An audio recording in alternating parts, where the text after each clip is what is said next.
સૌના આરાધ્ય દેવ ભગવાન શ્રી રામ 500 વર્ષ બાદ 22મી જાન્યુઆરીએ મંદિરમાં પ્રાણ પ્રતિષ્ઠા મહોત્સવ યોજાયો હતો। દેશના યશસ્વી વડાપ્રધાન શ્રી નરેન્દ્રભાઈ મોદી સાહેબ દ્વારા આસ્થા સ્પેશિયલ ટ્રેનની શરૂઆત કરીને રામ ભક્તો ભગવાન શ્રી રામ અયોધ્યાના દર્શન કરવાનો અવસર મળે તે અનુસંધાને રાજુલાથી અયોધ્યા જવા માટે 21/2/2024ના રોજ 1344 રામ ભક્તો સાથે નીકળી હતી।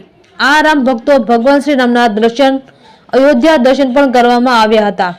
સાથે સાથે ટ્રેનમાં પ્રભાત ફેરી તેમજ રામધૂન ભજન કીર્તન કરીને પાછા સાવરકુંડલા આવ્યો હોય ત્યારે શહેર ભાજપ પ્રમુખ શ્રી પ્રવીણભાઈ સાવજ, મહામંત્રી શ્રી વિજયસિંહ વાઘેલા, રાકેશભાઈ નાગેચરા તથા નગરપાલિકા પ્રમુખ શ્રી મેહુલભાઈ ત્રિવેદી સહિત સંગઠનના લલિતભાઈ મારુ, ગૌતમભાઈ સાવજ અને ટ્રેન ડબ્બા ઇન્ચાર્જ સતીશ પાંડે દ્વારા રામ ભક્તોને સેવા પૂરી પાડી હતી તેમજ રામ ભક્તોના પરિવારજનો તેમજ મિત્રો દ્વારા પુષ્પ વર્ષા કરીને સ્વાગત કરાયું હતું।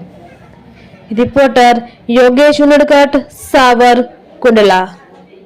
સાવરકુંડલાથી સરકાર દ્વારા જે વ્યવસ્થા આસ્થા ટ્રેનની શરૂઆત કરવામાં આવી તેમાં સાવરકુંડલા શહેરની અંદરથી 79 યાત્રાળુ અને આખા તાલુકામાંથી લઈ અને કુલ 186 લોકો સાવરકુંડલા મંડળના યાત્રામાં ગયા હતા।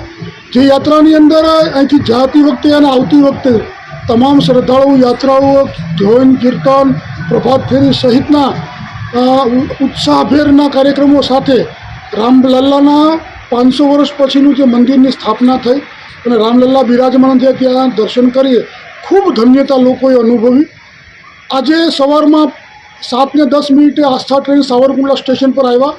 આ સર્વે યાત્રાળુઓનું સાવરકુંડલા શહેર દ્વારા ખૂબ ભાવવિભોર સાથે એનું સન્માનને પુષ્પાવૃષ્ટિ કરવામાં આવી હતી। તેઓનો અભિપ્રાય પણ પૂછવામાં આવ્યા હતા ત્યારે એને ન ભૂતો ન ભવિષ્યથી એવું કીધું હતું કે અમારા જીવનની અંદર આવી સરકાર દ્વારા વ્યવસ્થાઓ, જમવાની વ્યવસ્થા, રહેવાની વ્યવસ્થા, તમામ પ્રકારની વ્યવસ્થાઓ, ત્યાંથી સ્ટેશન ઉપરથી લઈ જવાની વાહનની વ્યવસ્થા, તમામ પ્રકારની વ્યવસ્થા સરકાર દ્વારા કરવામાં આવી હતી।